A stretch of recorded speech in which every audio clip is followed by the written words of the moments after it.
My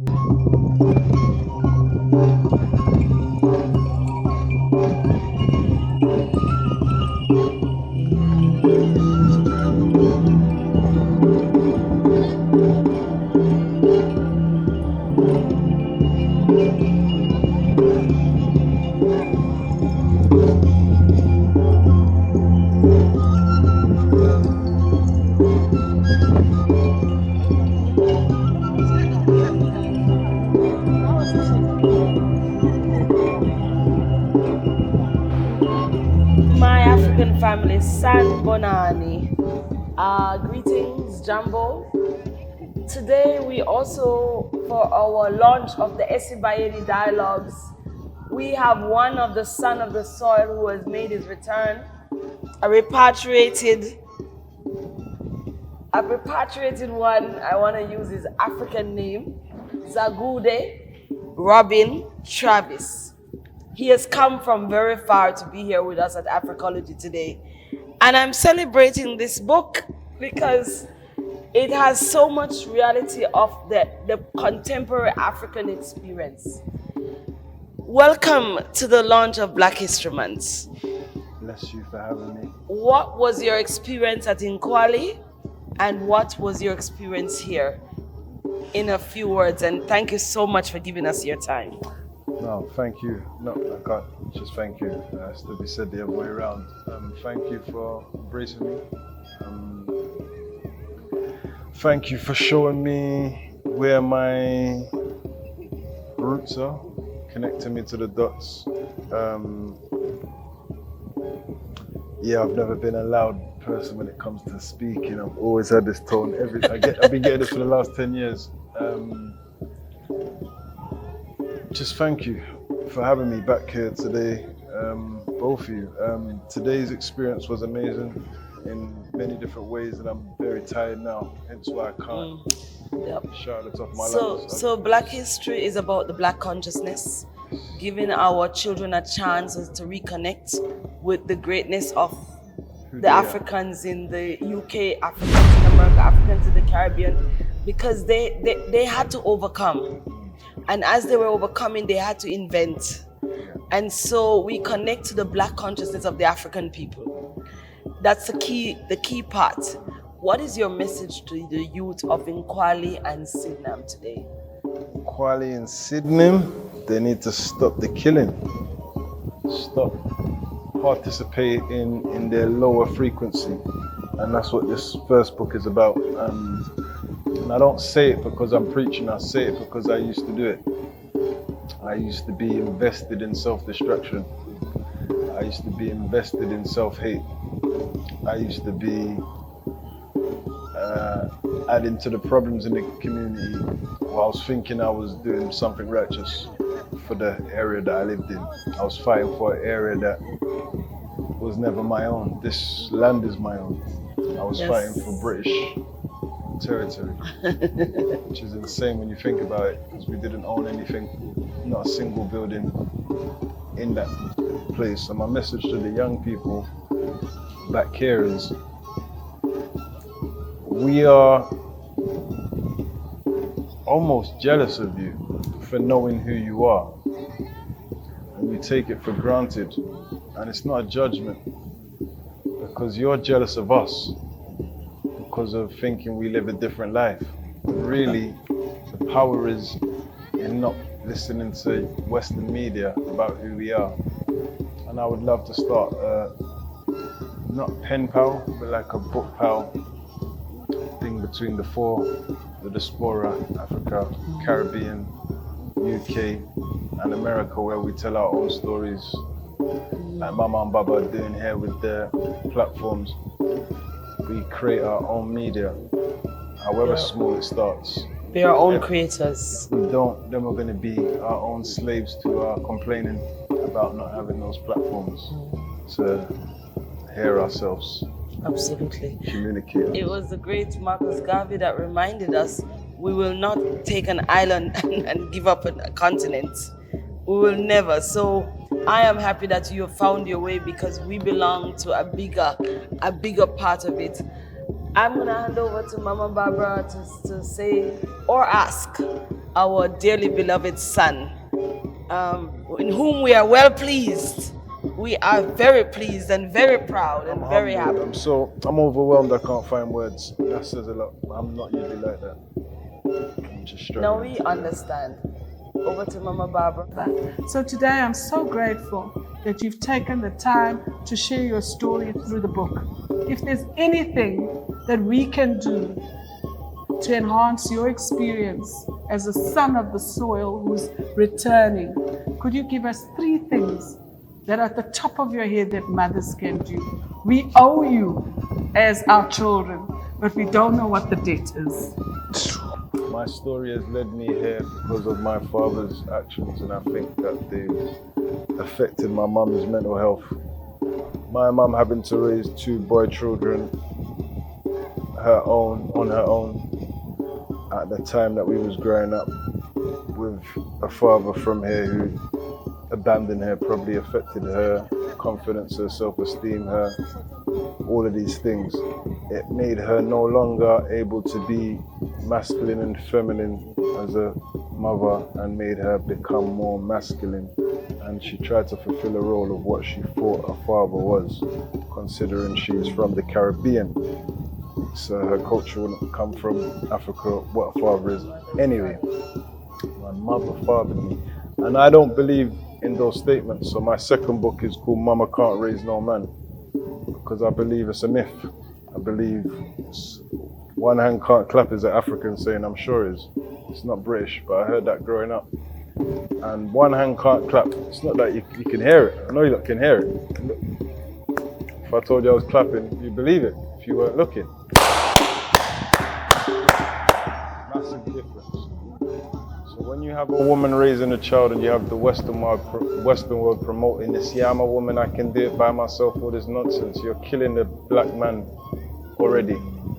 So one of the main things is to acknowledge that you can't do it by yourself, and don't even debate, because the Creator created man and woman equally. I do believe God is the black woman. And it took me a while to understand and come to terms with that. But yeah, I definitely do. So while believing that, and while understanding that, how can I say this? She's been robbed of what she can give. She's been robbed of how she's meant to love, how she's meant to be. I forgave, bless you, my mother years ago for not being able to give me the love I needed growing up. And I'm coming here to forgive my dad for not being around full stop. My mum left me when I was 14, and my father left me when I was 1. And there's been a lot of anger along the years. And I've come to a place now of overstanding, Yes. understanding, and just, I suppose, a blessing from not being born one place gives you hindsight. You can see things broader. Yes. When you get out your feelings, it's a privilege, it's an honor. It's perception. So you could say, I said it earlier, and I should have really minded the way I worded it. Caribbeans are perceived as slave children. Okay, but I'm an adult now, and I'm not a slave anymore. So that was then, this is now. How do you want to be designed? So even in Britain, I don't entertain Black History Month at all, because it's like 1 month for us to be black and celebrate. I'm black every day, so, and I'm not even black. We have to take a pause sometimes. Yeah, to get us to focus. Yes. But I feel like they're not doing it for the same reasons. So to answer this question about what's missing, or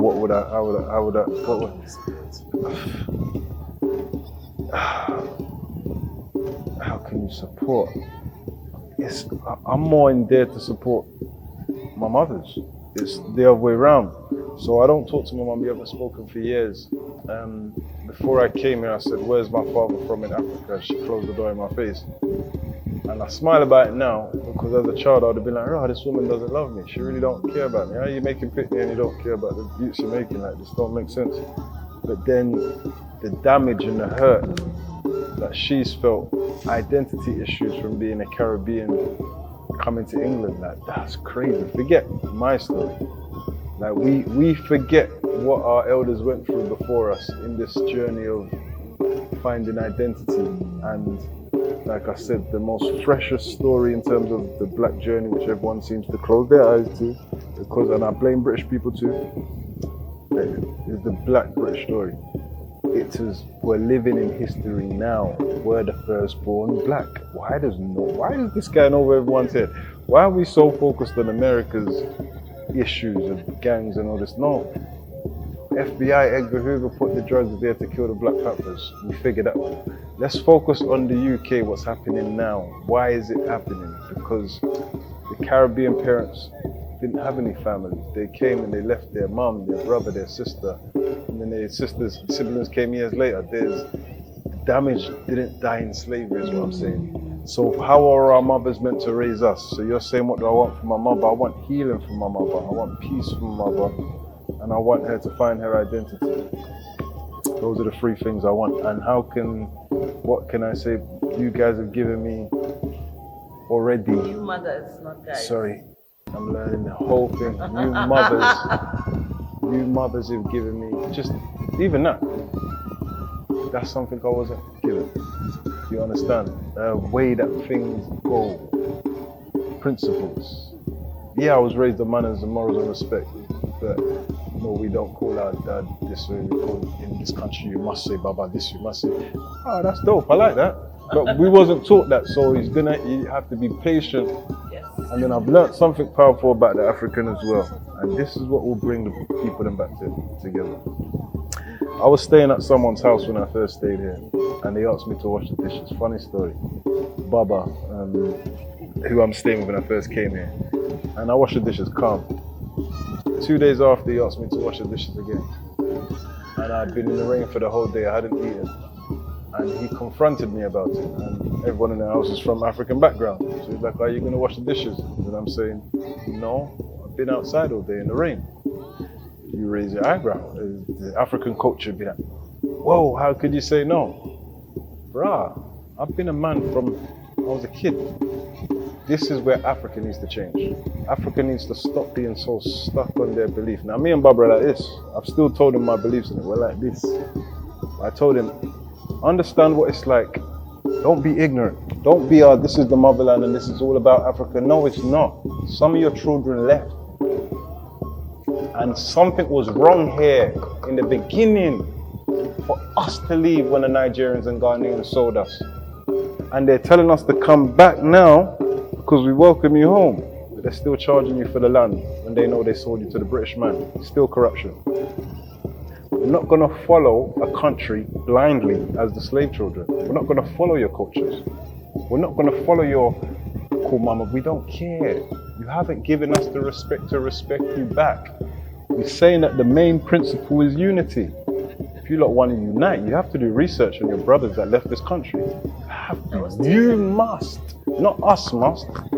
I keep hearing this in Africa. Ah, you must. No, you must.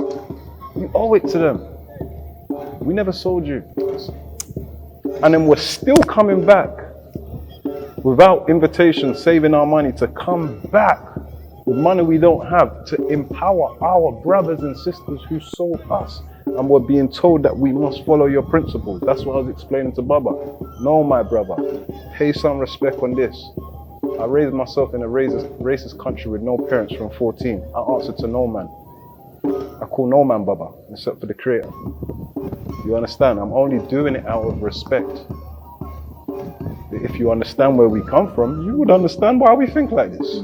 But if you want to be all about Africa and forget your African brothers who went here, here, and here, then we're never going to unite. That's me done. I love you guys. Thank you. Hey, thank I love you. you guys. And I hear you. Sorry, mamas. Clearly. I love you, mamas. Practice. I hear you, and I acknowledge that we have had our own struggles and our own identities, and that we're raising our children in parallel of discovering ourselves with our own healing. And at times you are the carnage. of our own journeys most of the time. And I think something significant that I've taken from you is forgiveness and permitting us to heal, permitting us to come back to ourselves, permitting us to go back into our own stories without shame and without guilt. And from a son, I receive that for all the mothers. There's no platforms where sons permission the mothers to do that. So you speak not only for the voice of the diaspora, you're speaking for the sons of Africa, allowing us to heal as mothers. And I receive that for mothers. The bigger thing about mothers is that we were never supposed to mother on our own. Never. We mother as a village. And wherever there's been a shortage on your journey, along the way, because you're an African child, that will come to you. I sit here because there's parts of you that are being answered. I am an extension of your mother.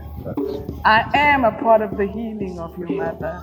I want, when you look at me and you look at Mama, be a part of that story. We're not separate. I don't have to physically meet her. I am part of her. My healing is part of her healing. She never had to close. If she didn't close the door, you wouldn't be sitting next to me. So, as mothers, we are extensions of each other. And so I stand receiving the authority to heal for the bloodline, for the motherhood bloodline. And I shall continue with my journey of the 7 M's of Africa. Thank you for the gift you've given us today. We sit as a part of your mother. And when you go back and you take the gift of her extension of herself with love from us. Wow. So my African people, I want us to reconnect, remember, reaffirm that we have all gone through some trauma or the other. Black History Month, this conversation with your mothers remind you that it is important in history because we were written out to call it forward. And we call it forward deliberately. We call it forward without apology. We call it forward because we know it is necessary to write ourselves back with our story. And so you come in with evidence of what has happened to the generations, evidence to the ones here so they remember, is part of the Black history consciousness that we celebrate, that we honor, and that we remember. Pan-African family, it was a pleasure being our own people celebrating and having an altar, having one of our greatest facilitators on African-centered approach to facilitating here with us. I am Mama Ya Shantiwa, and I really feel like we are moving as African people. I am so in love right now with what the amazing things that's gonna happen for us as Africans. I can see clearly now, the rain is gone. One Africa. One Africa.